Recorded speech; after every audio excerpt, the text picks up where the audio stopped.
Beethoven was born on December 17, 1770, and died on March 26, 1827. This piece, Piano Sonata Work 14, Number 2, second movement, is the one we will be analyzing today. This piece is like the others we have studied more recently in class. To start off with, I will talk about the bubble diagram. For the bubble diagram, we have to analyze measures 1 through 8. To start off, the first sentence is measures 1 through 4. I labeled that A1. The second sentence, measures 5 through 8, I labeled A2 because it is very similar to the first sentence.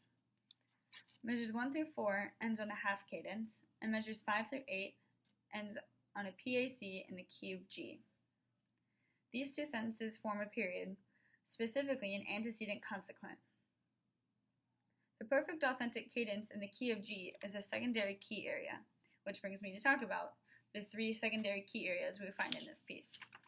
There is one from measures 6 to 8, another secondary key area from measures 9 to 10, and then another one from measures 11 to 12. Two of these secondary key areas are major, and one of these is minor. One secondary key area is in the key of 5, the next one in 4, and the next one in 2.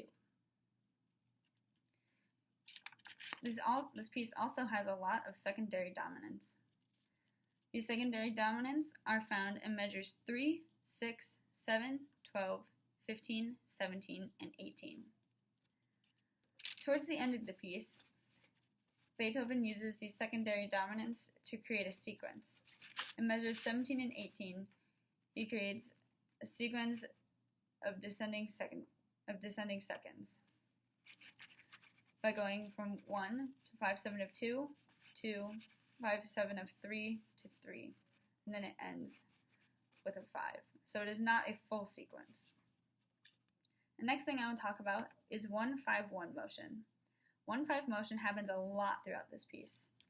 It happens in measures 1, 5, 10, 13, and so on.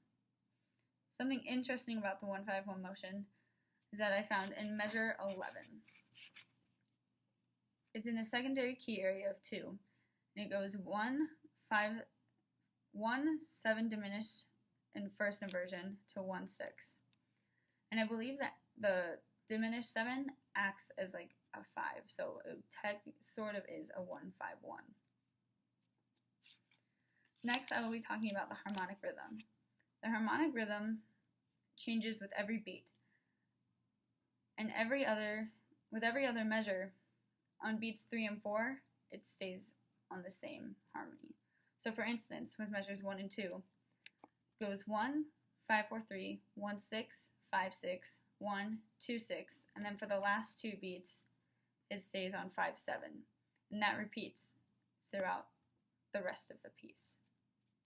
Something interesting about the rhythm of this piece, from measures 1 up until 8, it's all eighth notes, with every other measure being half notes, and then it switches from measure 9 to 12, from eighth notes to all quarter notes, with the use of some suspensions. Suspensions also come in at measures 14 through 16.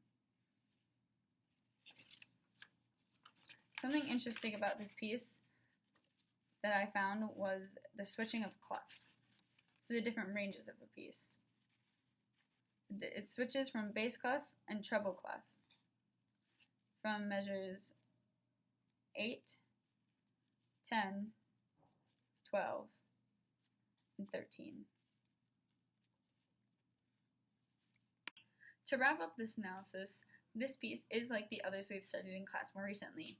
More recently, we've been looking at secondary dominants and secondary key areas, whereas before we had not learned any of this, therefore it is not like the pieces we have studied earlier in this semester.